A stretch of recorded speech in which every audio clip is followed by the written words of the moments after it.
Labas visiems, visus su praėjusiam šventėm. Epizodas pasirodo kažkada sausio pradžioje, nors šiandien yra gruodžio 30 diena, tarpušventis, labai gražiai šiandieną pasnigo. Ta proga mano šeimyna išvažiavo snowboardinti, tai turiu porą laisvų valandų.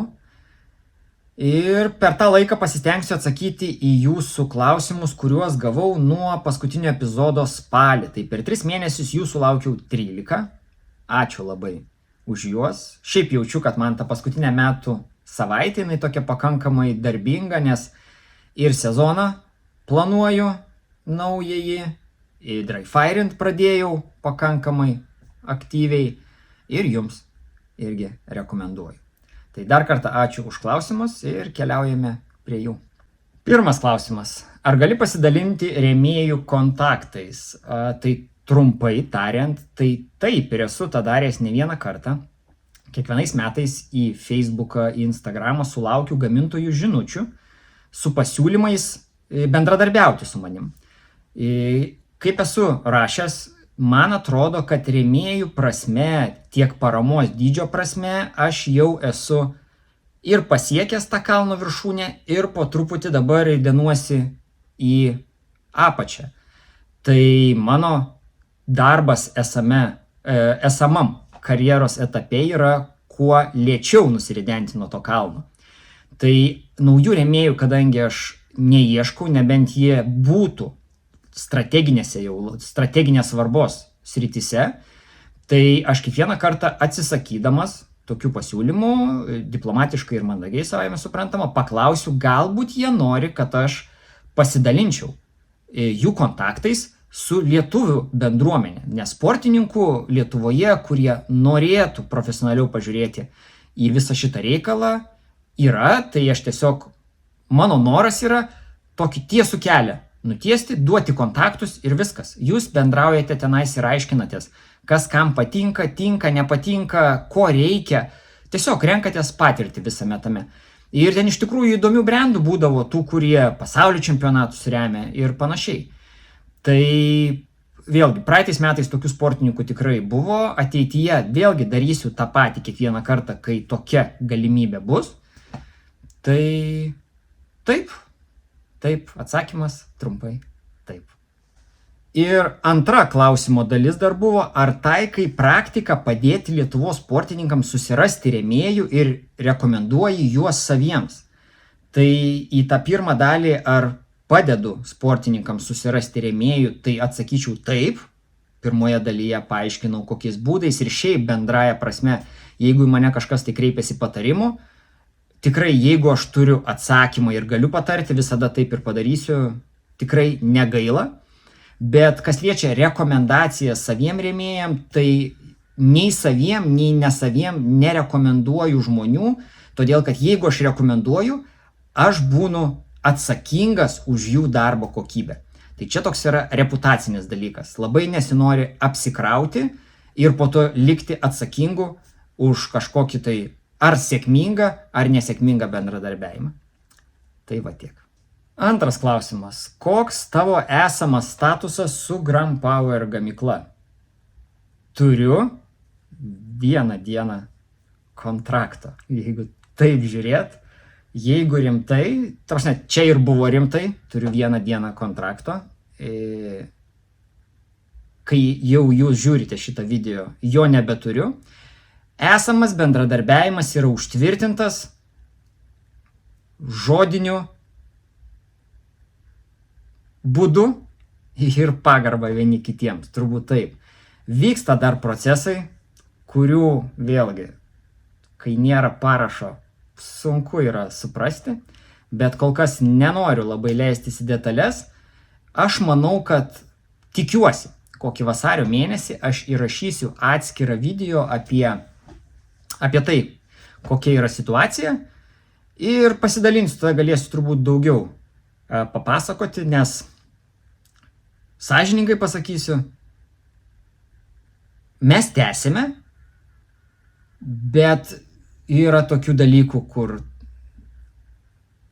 ne visai iki galo viskas. Tai Labai sunku konkrečiu būti šiuo atveju. Tai palaukite biški, papasakosiu. Kai tik tai žinosiu, papasakosiu. Dar vienas svarbus dalykas, kas yra jau dabar aišku, visišką laisvę turiu. Galiu Lietuvoje šaudyti, galiu ginklus upgrade'int. Kiek man to reikia? Lietuvoje šaudyti. Taip, tikrai mielai pasidengsiu keletą disciplinų.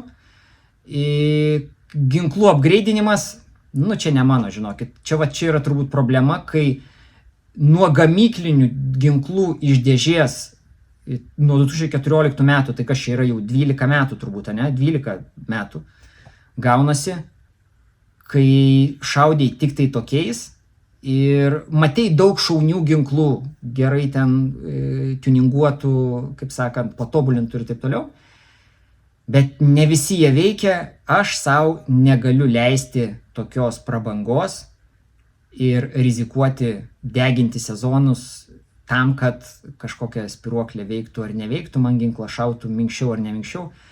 Aš sakyčiau taip, aš prisitaikau jau. Man esminis dalykas, numeris 1 kaip sportininkui dalykas, kad tas įrankis, kad jisai iššautų tiesiog. O visa kita aš jau, kaip rodo mano praktika ir istorija, aš susitvarkysiu ir padarysiu. Trečias klausimas. Ar tu esi sporto elitas? Tai klausimas atgal autoriui. O kas yra sporto elitas?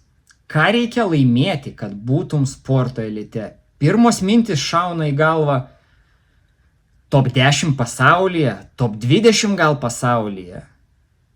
Aš esu 17 Europoje lygiavamzdžiu. Čia elitas ar ne elitas? Aš asmeniškai, man neapsiverčia liežuvis savęs tokiu laikyti. Aš esu labiau sunkiai dirbantis, turbūt gal stiprus vidutiniokas pasauliniu mastu sporte.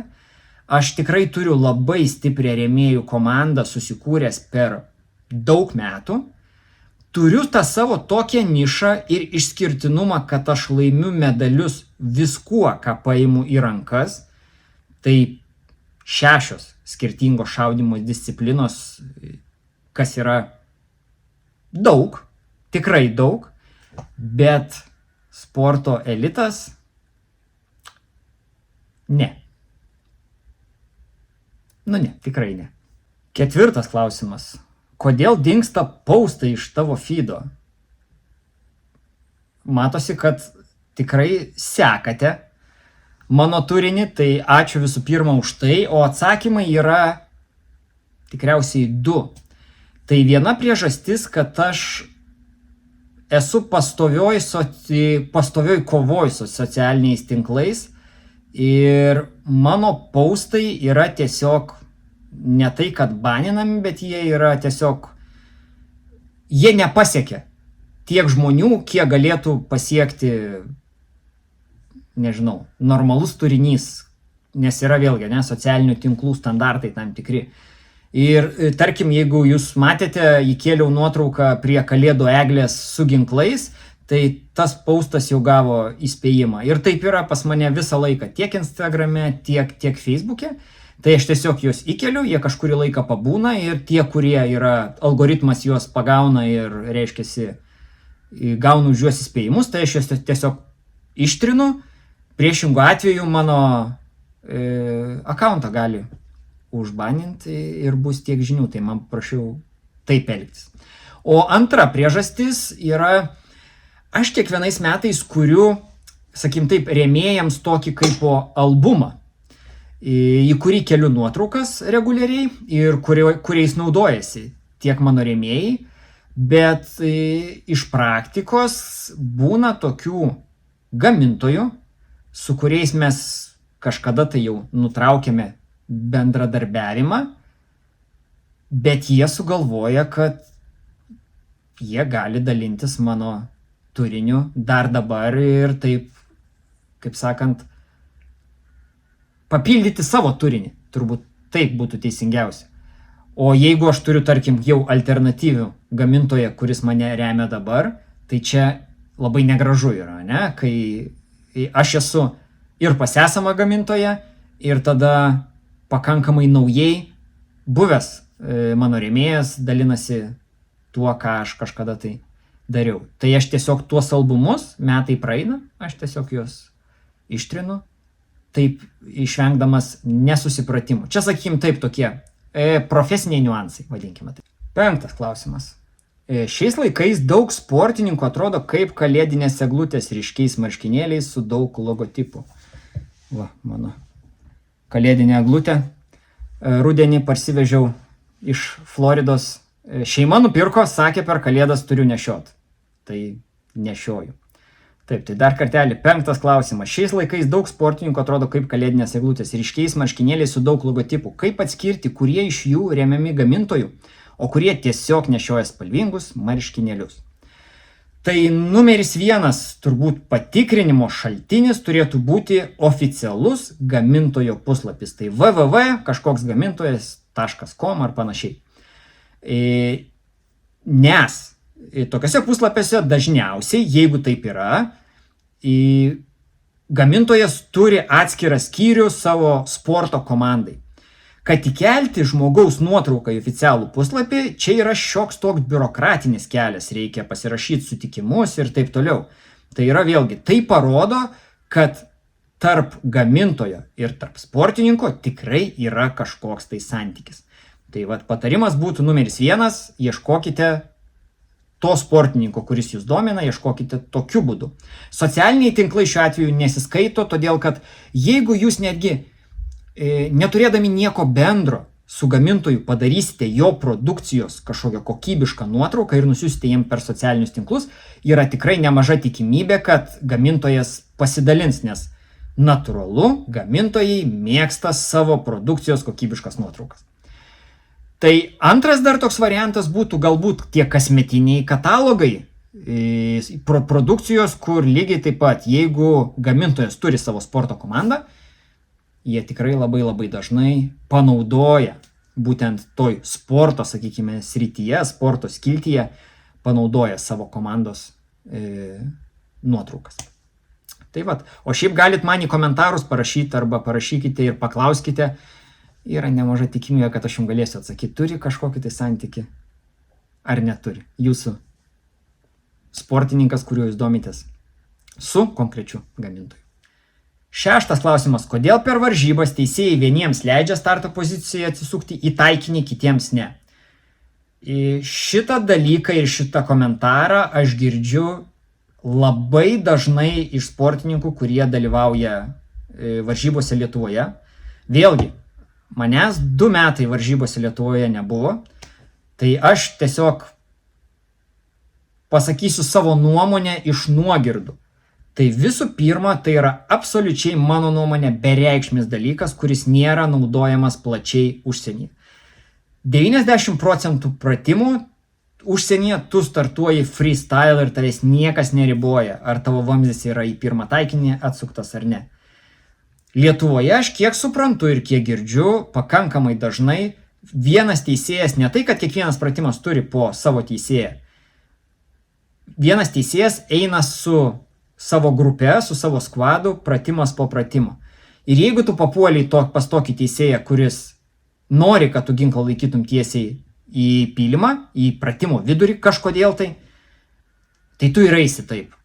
Tuo tarpu kitas pratimas, kitas teisėjas, jisai visiškai leis starto pozicijoje elgtis, leis sportininkui pasirinkti, kaip jisai atsisuks, neatsisuks į taikinį ir panašiai.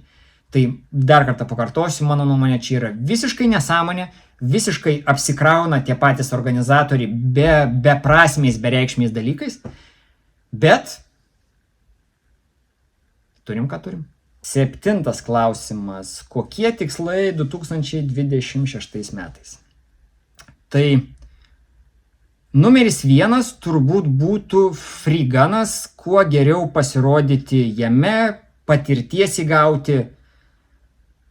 Ir kad gal nebūtų taip turbūt lengva, kaip atsitiko su PCSL 2025 metais, kai tiesiog pirmų bandymų laimėjau medalį Lenkijoje. Tai tas demotyvuoja, sąžiningai pasakysiu, šiais metais taip sukrito, kad važiuosiu šaudyti karabiną rifle į Slovakiją tuo metu, kai jie darys pas save varžybas, tai gali būti, kad PCSL nešausiu iš vis, bet vėlgi tas galutinis tikslas, kuo geriau pasirodyti frigane, vėlgi esu jau ne vieną ir postą parašęs ir kalbėjęs apie tai, kad turiu pagaliau aupeninį lygiavamzdį, kurį man nupirko rėmėjai, dėl ko tikrai džiaugiuosi, nes tai vėlgi yra nauja įranga, naujas lygiavamzdžio divizionas, šausiu Lenkijoje lygiavamzdžio varžybas, vėlgi tikslas pasirodyti kuo geriau, svarbiausia, kad ta technika veiktų, bet jo, šiaip, jeigu nerėmėjai, mano tikslas būtų kiek įmanoma atsitraukti nuo tų vieno ginklo disciplinų. Tai turbūt neteisinga būtų pasakyti, atsitraukti visiškai nuo IPSC. Bet kol kas taip nėra, tai yra svarbi viso to dalis. Tai keliu savo tikslus. Apie kai susiplanuosiu jau iki galo, kai kalbėsiu turbūt vasario mėnesį apie Grampowerio situaciją, pakalbėsiu ir apie tai, ką aš 2026 metais darysiu ir kokius tikslus savo kelsiu. Tai va tiek. 8 klausimas. Kodėl tu šaudai tiek mažai varžybų? Tai visų pirma, turbūt mano profesinėje srityje yra svarbu ne kiekybė, o kokybė. Tai yra, ką aš sugebu prišaudyti per tas varžybas, kokius aš savo iššūkius keliu visame tame. Tai jeigu paimtume, porą metų atgal, imame 4 disciplinas, 24 metai, jeigu neklystu, per pusantro mėnesio, aš čia viską, ką išvardinsiu, šoviau. Pistoletas Lietuvoje 92% Production Optics 5 vieta, kas yra geras rezultatas. Tada per tą patį pusantro mėnesio Lietuvos vicečempionas karabinų rifle, tada 2 vieta lygiavamzdžių Estijos čempionate Modified divizione ir tada dar 2 vieta PCC Čekijos superlygoje. 25 metais tai PCSL Tuganas, kur šaudai pistoletu ir tada pasirinktinai PCC arba karabinu, 3 vieta Lenkijoje, 17 vieta Europoje. Čia vėl atsakau į paskutinį, užduodu klausimą vienam iš klausimų autoriui, tai čia 17 elitas ar ne elitas. Tai mano nuomonė čia yra labai geras, labai aukštas rezultatas. PCC Slovakijoje 3 vieta. Man atrodo, tai yra labai aukšti rezultatai, labai aukštame lygyje, sakykime taip. Tai čia viena pusė. Kita pusė yra tai, kad aš šaudau tas 4, 5, 6 disciplinas per vienus metus ir mano nuomonė pasiruošti kiekvienom šitom varžybom reikia apie mėnesio, toksai optimalus laiko tarpas. O kadangi sezonas grubiai yra apie 6-7 mėnesiai, tai taip ir gaunasi, kad ruošiesi. Keli savo vėlgi, mano kiekvieni metai yra kažkas, tai būna kažkas naujo, atsiranda ar naujas divizionas, ar nauja disciplina. Aš visą laiką ieško, kur tobulėt, aš labai nenoriu užsisėdėti toj vienoj smėlio dėžėj. Aš suprantu, kad yra žmonių, kurie vis tiek sako, kad Kazanskis nieko neprišaudo, Lietuvoje šaudyti bijo ir taip toliau.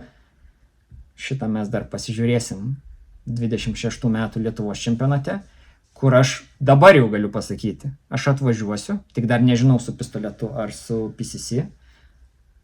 Ruoškitės, mažiau šnekų, daugiau darbų. Tai va, tai žinot, visiems neįtiksi, o ir stengtis nereikia. Tai va taip. 9 klausimas. Mano nuomonė, rėmėjų prasme per visą Lietuvos IPSC istoriją, kiek esu sporte, neatsirado antras Kazanskis. Kodėl manai taip yra? Ir ar manai, kad kaip reiškinys Kazanskis yra brandas? Gerai, tai visų pirma, kiek aš žinau, kad nemažai sportininkų, kurie nori į visą šitą sritį pasižiūrėti rimčiau, gal po truputį vienokiais ar kitokiais būdais užsikabina už to. Kaip sakant, kažkas jais patiki ir jie turi galimybę augti šitoje srityje tiek kiek kaip sportininkai, tiek kiek remiami sportininkai, galbūt toks terminas būtų teisingas. Tai aš nepasakyčiau, kad labai yra sudėtinga, gerai, aš kitaip dar pasakysiu, man yra labai sudėtinga save čia dabar girt, kad aš kažką padariau, kiti nepadarė.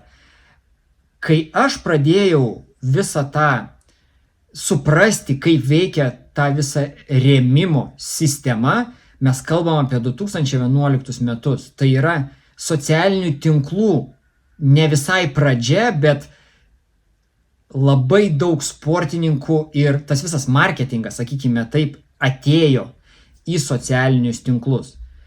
Ko pasiekoje aš labai galbūt teisingai susidėliojau strategiją ilgalaikę. Tai yra, kaip kas turi būti daroma. Todėl pas mane ir tas santykis. Aš nedariau dalykų, kad, man dabar duokit čia vieną ginklą ir jūs po to apie mane iš viso pamirškite ir man bus neįdomu ir po metų mes jau vis tiek nebedraugausim. Ne, aš kūriau strategiją bendravimo, komunikavimo ir savo darbo strategiją tam, kad tie santykiai išliktų kuo ilgiau ir kaip dabar mes turime 26 metus, kai žiūrite šitą epizodą ir pas mane turbūt tai daugiau negu pusė turbūt tų bendradarbiavimų yra 10+ metų. Tai čia yra viena pusė. Tada antra pusė, tai kodėl manai taip yra, aš nežinau, žinokit. Ta prasme, kodėl su manim daugiau niekas nedarė, to darė. Buvo įvairių ir tų komandų, ir bandė, bet čia labai yra individualu. Tai yra viena iš priežasčių, kodėl aš kažkada išėjau iš komandos, su kuria buvau 11-13 metais. Todėl, kad kai tu darai dėl savęs, tu laimi, nes tu darai kažką tai ir tu pralaimi, tu gali kaltinti tik tai save, o ne visi aplinkui kalti, aš toksai fainas ir geras. Tai ta atsakomybė yra, kaip sakant, tu prisiemi pats už gerus dalykus ir už blogus dalykus. Bet aš manau, kad šių dienų Lietuvos IPSC sporte atsiranda sportininkai, komandos, kurie bando. O viskas ir prasideda nuo bandymo ir tada nuo strategijos. Kokia tavo bus strategija? Ar tu nori gauti ten ginklą, kuris kainuos gamyklai 200-300 eurų ir po metų neturėti iš viso jokių santykių? Ar tu už tos 200-300 eurų padarysi taip, kad tavim patikės ir jie norės tau duoti daugiau? Žodžiu, čia tokia sudėtinga tema iš tikrųjų. Labai reikėtų susidėlioti, dar tą temą padalinti į skirtingas lentynėlės ir apie tai kalbėti. Ar manai, kad kaip reiškinys Kazanskis yra brandas? Tai čia jūs taip, gerbiamas autoriau, sakote, ne aš taip sakau, tai čia kaip ir su tuo elitu. Nelaikau aš savęs brandu, aš turiu tarp gamintojų, galiu pasakyti, tikrai turiu sunkiai dirbančio ir neblogai suprantančio, ką darau, reputaciją, kurią aš labai stengiuosi išsaugoti ir aš tikiuosi, kad man dar kol aš tą darysiu, man pavyks tą padaryti. Tai ne, aš ne brandas. 10 klausimas. Dalyvausi pasaulio shotgun čempionate ar handgun Europos čempionate šiais metais, tai 2026 metais? Tai iškart galiu atsakyti ne. Tai yra susiję su rėmėjais, biudžetais ir taip toliau. Čia taip perkeltinė prasme išsireikšiu. Kiek moka, taip ir dirbu. Ir šiaip, stengiuosi tą balansą palaikyti. Turi būti ir jiems gerai, ir man gerai. Tai šiais metais, tai yra 2026 metais, žiūriu, kaip ir minėjau prieš tai atsakymuose, labiau multiganas ir nauji iššūkiai. 11 klausimas. Lietuvos regionas yra patrauklus šauliams iš užsienio. Aš gal įsimesiu iš karto akmenį į savo daržą. 2 metai aš nesu šaudęs Lietuvoje varžybų, bet aš jas visas tikrai, tas level 3 varžybas aš tikrai seku, nes ten dalyvauja sportininkai, kurių rezultatai mane domina. Susidarau įspūdį, o galbūt tai netgi net ne įspūdis, o faktas, mūsų šalis yra IPS.org kalendorijoje užkaišanti datų skylės, sakykime taip. Mes esame vėliausiai paskelbianti savo varžybas šalis ir natūralu, kad tų šalių sportininkai, kurie galėtų pas mus atvažiuoti, jie dažniausiai jau būna pasidėlioję savo visą planą, ir jų nebūna čia tiek daug, kiek galbūt norėtųsi, arba kiek jų būdavo kažkada tai, kai pas mus atvažiuodavo didelių gamintojų pagrindinės komandos. Nežinau priežasčių, kodėl, bet čia galbūt galėtų, 2010, 11, 12 metų kokiu Lithuania Open organizatoriai pasakyti, kaip jie sugebėdavo juos pritraukti čia. Tai dabar to nebėra. Tai man atrodo, mums kaip regionui yra svarbu augti kaip bendruomeniai, kad nereikėtų žvalgytis į šonus, ar pas mus atvažiuos ten vienas ar kitas užsienietis. Tiesiog, kad mūsų būtų tiek, tų dalyvaujančių būtų tiek, kad organizatoriam nereikėtų sukti galvos dėl to. Tai paliksiu jums išvadas pasidaryti, ar mes esame patrauklus ar nepatrauklus, bet pas mane šiuo klausimu nuotaikėlės tokios, pesimistinės galbūt. 12 klausimas. Ir paskutinis beje, tai pirmas klausimas ten buvo A ir B atsakymai, tai iš viso 12 klausimų.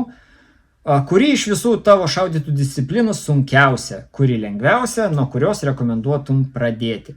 Tai aš gal nuo kito galo pradėsiu, kad pradėti aš visą laiką rekomenduosiu nuo pistoleto.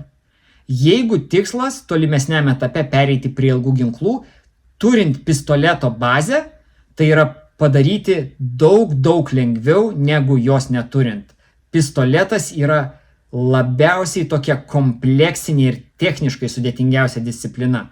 Nes vėlgi, pats šaudimas pistoletu, mes šaudome 2 rankos, jokios atramos. Nuleistuko nuspaudimas nėra ten keli šimtai gramų, tai yra 2, kiek dabar pagal taisyklės 2,3 kg. Tai vėlgi yra specifinė technika, tu ją turi mokėti. Atatrankos kontrolė, nėra jokių ten kompensatorių, jeigu tu šaudai tose production optics divizionuose.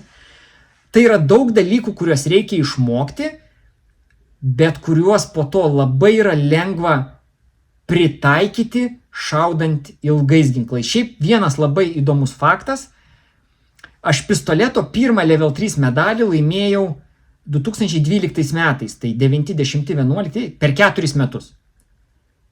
Visų kitų disciplinų sankcionuotose varžybose, tai yra IDPA pirmų bandymų jau medalis, karabinas level 3 medalis prezidentinis berods jau pirmų bandymų Lietuvoje buvo, lygiavamzdžių Estijoje pirmų bandymų medalis, PCSL Tiuganas pirmų bandymų medalis, PCC jau pirmose level 3 varžybose irgi laimėjau medalį.